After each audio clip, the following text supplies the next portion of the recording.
राम राम। आज हम श्रीमद् भगवद गीता के अध्याय 2 सांख्य योग का श्लोक 4 संस्कृत उच्चारण और हिंदी अर्थ सहित समझेंगे। यहाँ श्लोक अर्जुन बोल रहे हैं। अ जू के ऊपर आधार अर, जो न में अ मिक्स करेंगे अर्जुन, उवाच में अ मिक्स करेंगे उवाच। अर्जुन उवाच पहला चरण। कथ दोनों अक्षर पूरी, दोनों में अ मिक्स करेंगे कथ। शब्द पुराने के बाद थ पे अनुस्वार आधा म, कथम। भी की मात्रा बड़ी है, लंबा खींचना है। भी के साथ आधा श षटकोण वाला और म में अ मिक्स करेंगे भीष्म। भीष्म नहीं करना है इसको, भीष्म। मह दोनों अक्षर पूरी, दोनों में अ मिक्स करना है मह। शब्द पुराने के बाद ह पे अनुस्वार आधा म, भीष्म महम। स के बाद में है अंग। अंग का काम ये रहेगा कि इसके पिछले अक्षर, अंग के पहले जो पहला अक्षर लिखा हुआ है वो है स के ऊपर बिंदी लगाएगा जिसका उच्चारण होगा आधा न, संग। नाक से न बोल रहे हैं। आधे ख के साथ ये खे, संख्ये। पहला चरण रिपीट। कथम भीष्ममहं संख्ये। दूसरा चरण द्रो। द्रो में द्र का अर्थ हुआ द आधा और र पूरा। द्रो ओ की मात्रा लग गई पूरे र पे, तो द्रोण। शब्द पुराने के बाद ण पे अनुस्वार आधा म, द्रोणम। च में अ मिक्स करेंगे च, म में अ मिक्स करेंगे मधु। सु की मात्रा बड़ी, लंबा खींचेंगे सु। द न दोनों अक्षर पूरे, दोनों में अ मिक्स करेंगे सूदन। दूसरा चरण रिपीट। द्रोणम च मधुसूदन। पहला और दूसरा चरण साथ में। कथम भीष्ममहं संख्ये, द्रोणम च मधुसूदन। तीसरा चरण ईशु भी की मात्रा यहाँ पर छोटी मात्रा है, ई की मात्रा है तो विसर्ग को पढ़ेंगे ही। ईशु भी प्र का अर्थ हुआ प आधा और र पूरा। प्रति यो के साथ आधा तयोत, आधे स के साथ या श्यामी, योत्स्यामी। तीसरा चरण रिपीट। ईशु भी प्रतियोत्स्यामी। चौथा चरण पू की मात्रा बड़ी, लंबा खींचना है। जा हा के ऊपर जो आधे र की मात्रा उसको जा के साथ करना है जारहा, पूजारहा। व में आ मिक्स करना है वरी। सु की मात्रा बड़ी, लंबा खींचना है सु। द न दोनों अक्षर पूरी, दोनों में आ मिक्स करना है सूदन। चौथा चरण फिर से। पूजारहा वरी सूदन। तीसरा और चौथा चरण साथ में। ईशु भी प्रतियोत्स्यामी, पूजारहा वरी सूदन। पूरे श्लोक का उच्चारण एक साथ। अर्जुन उवाच कथम भीष्ममहं संख्ये, द्रोणं च मधुसूदन। ईशुभिः प्रतियोत्स्यामि, पूजार्हा वरिसूदन। एक बार फिर से।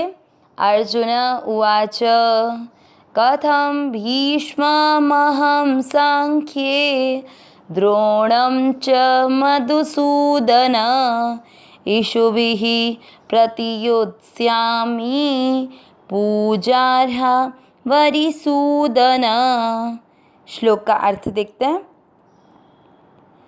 हमने पिछले श्लोक जो अध्याय 2 के हैं उनमें सुना कि सबसे पहले संजय बोलते हैं अर्जुन की जो उस टाइम पे कंडीशन थी उसके बारे में बताते हुए कि अर्जुन उस समय दुख और आश्चर्य से व्याप्त थे, कायरता से युक्त थे, जिसके कारण उनके आँखों से आंसू बह रहे थे क्योंकि वो युद्ध नहीं करना चाह रहे थे और इस कारण उन्होंने रथ के मध्य भाग में बैठ गए और अपना धनुष और बाण सब कुछ छोड़ दिया था।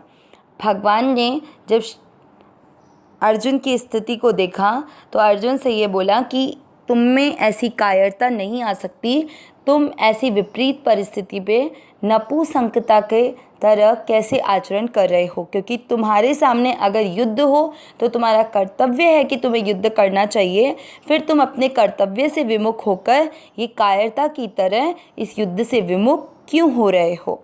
ऐसा भगवान ने कहा। अब भगवान ने जैसे ही अर्जुन को कायरता रूपी दोष दिखाया और जोर से फटकार कर युद्ध करने के लिए खड़े होने के लिए कहा, तो इसके कारण अर्जुन भी उत्तेजित होकर भगवान को जवाब देते हुए कहते हैं, अर्जुन उवाच, यानी अर्जुन बोले, कथम यानी कैसे, भीष्म महम, म में जो आधा म है उसको भीष्म के साथ जोड़ेंगे तो भीष्मम, और म के अंदर जो अ मिक्स किया था उससे बन जाएगा अहम, अहम यानी मैं, और भीष्मम यानी भीष्म। संख्य, संख्य यानी रणभूमि में, द्रोणम यानी द्रोणाचार्य, च यानी और, मधुसूदन है भगवान श्री कृष्ण को संबोधित करते हुए अर्जुन इस शब्द का प्रयोग कर रहे हैं, हे मधुसूदन। इषुभिः यानी बाणों से, प्रति साथ, योत्स्यामि युद्ध करूं, पूजार्हा, पूजार्हा यानी दोनों पूजा करने योग्य हैं, और यहाँ पर व में अ मिक्स किया था तो क्या बन गया, अरिसूदन, अरिसूदन यानी हे अरिसूदन, अरि यानी शत्रु होता है तो अरिसूदन। अब यहाँ पर क्या अर्थ निकला पूरा, अर्जुन बोले, हे मधुसूदन, मैं रणभूमि में भीष्म और द्रोण के साथ बाणों से कैसे युद्ध करूं, हे अरिसूदन, ये दोनों ही पूजा के योग्य हैं। तो इस तरह अर्जुन ने भी भगवान श्री कृष्ण ने जैसे ही कायरता रूपी दोष को दूर करके युद्ध करने के लिए कहा, तो अर्जुन ने भी उत्तेजित होते हुए भगवान को जवाब देते हुए कहा कि भीष्म पितामह और द्रोणाचार्य तो दोनों ही मेरे पूजा के योग्य हैं, फिर मैं उनसे युद्ध करूं कैसे। तो यहाँ पर एक तो अर्जुन ने भगवान श्री कृष्ण को संबोधित करते हुए दो शब्दों का प्रयोग किया है, एक तो मधुसूदन और एक अरिसूदन।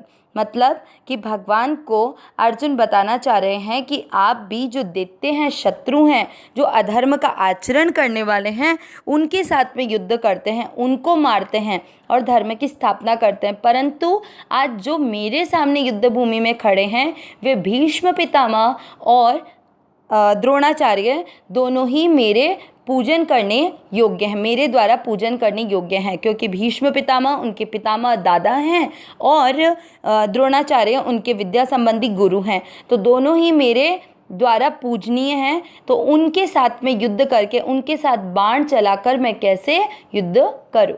अविनाशी सहज सुख राशि, हे नाथ हे मेरे नाथ, मैं आपकी शरण में हूँ, आप कृपा करें मैं आपको भूलूँ नहीं। नारायण नारायण नारायण नारायण।